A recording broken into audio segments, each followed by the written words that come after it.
is up, everybody? Welcome to Fresh Take. Vicky, how are you? I'm surviving. What's good? That's good. That's good. So, Mandalorian season 3, episode 2, The Mines of Mandalore. So we finally get to go to Mandalore. And if you watch the Was Clone, this episode short? Like I felt like it was 22 minutes. it felt short, but it was actually 43 minutes. Really? It really felt like 23 minutes. I was like, huh, it's over?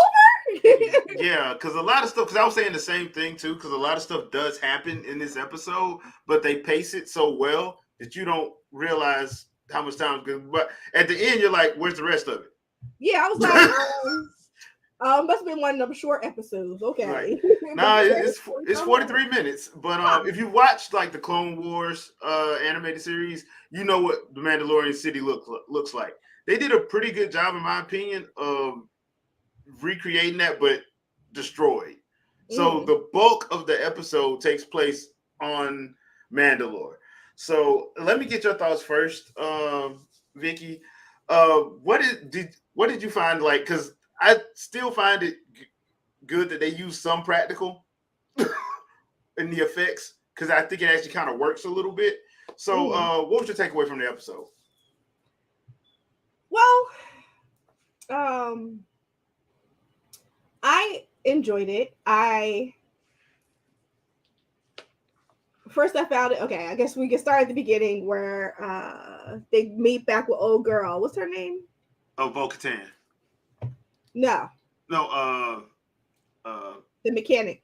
yeah, I know her real name, Amy Sedaris. I know her real name.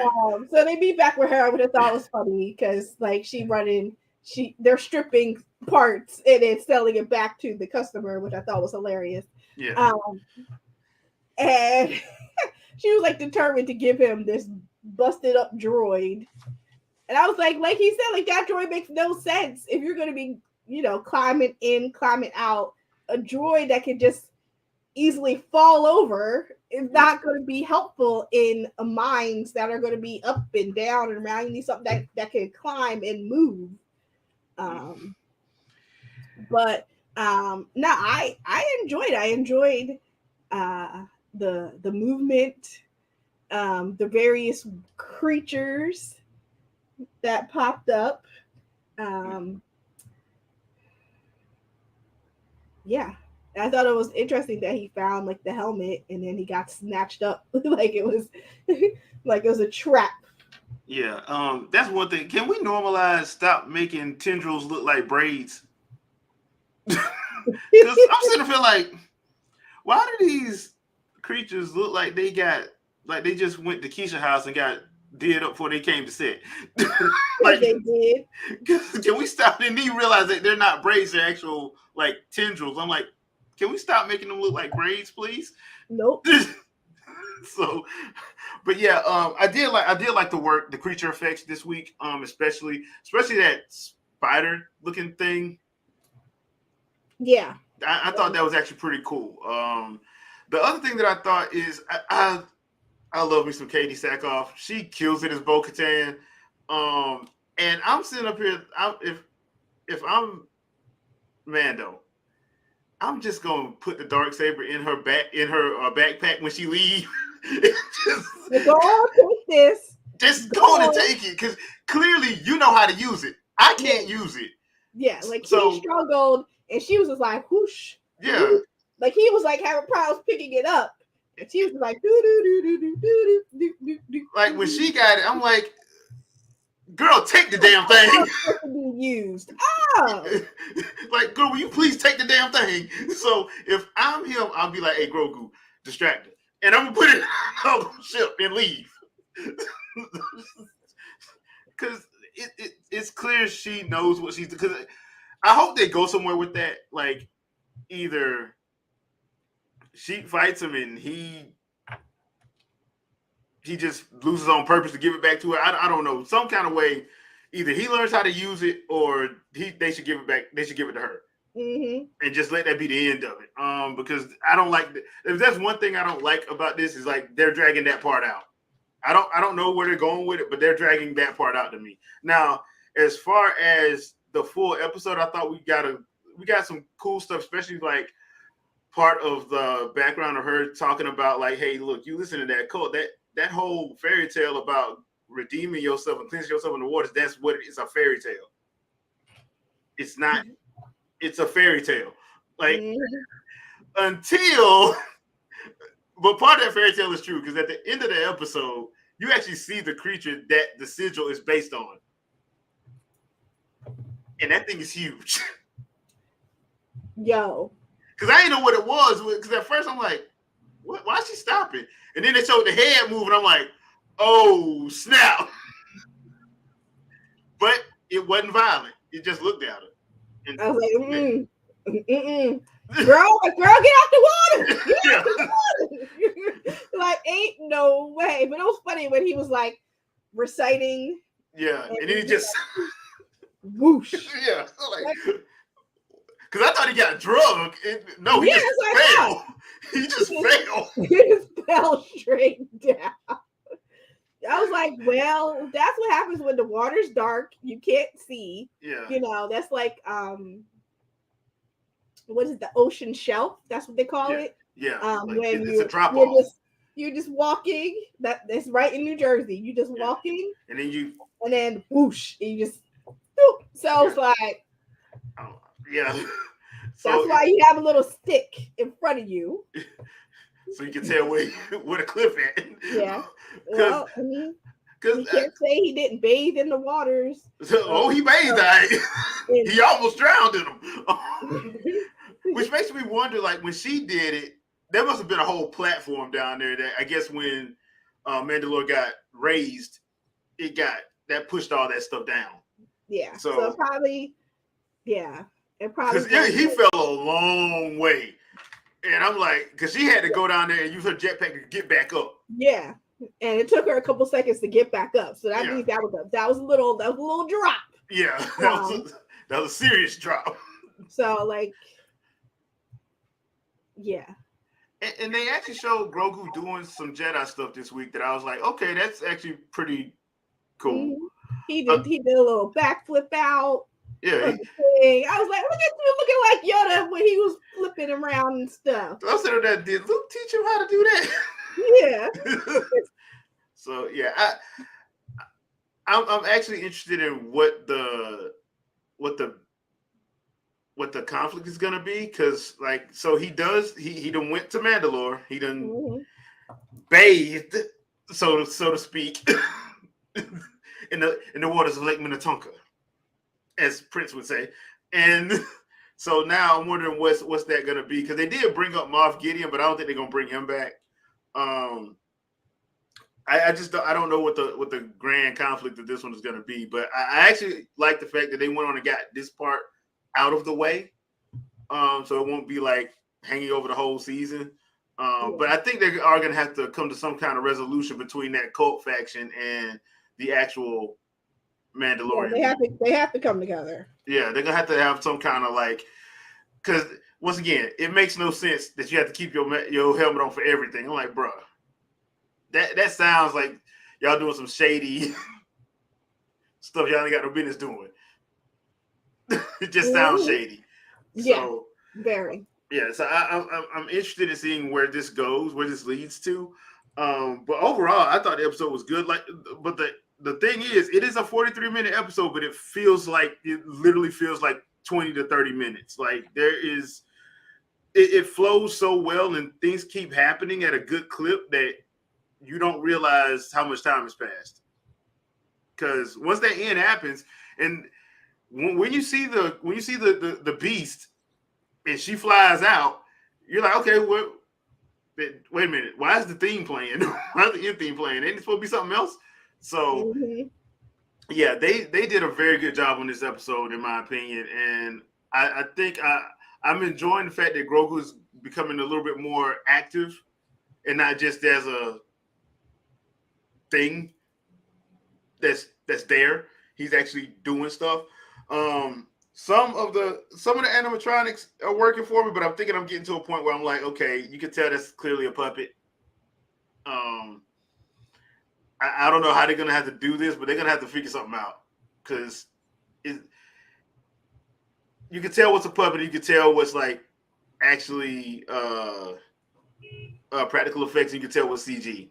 So they're probably gonna have to do something in the meantime, because it wasn't bad when Grogu wasn't walking around and doing stuff. It wasn't bad, but now it's getting to the point where you're like, yeah, I can tell it's a puppet because they're showing the. Yeah, he's like, Yeah, it's that. It's like, okay, either y'all gonna have to make him show him get a little bit bigger or something, because you can tell it's a puppet.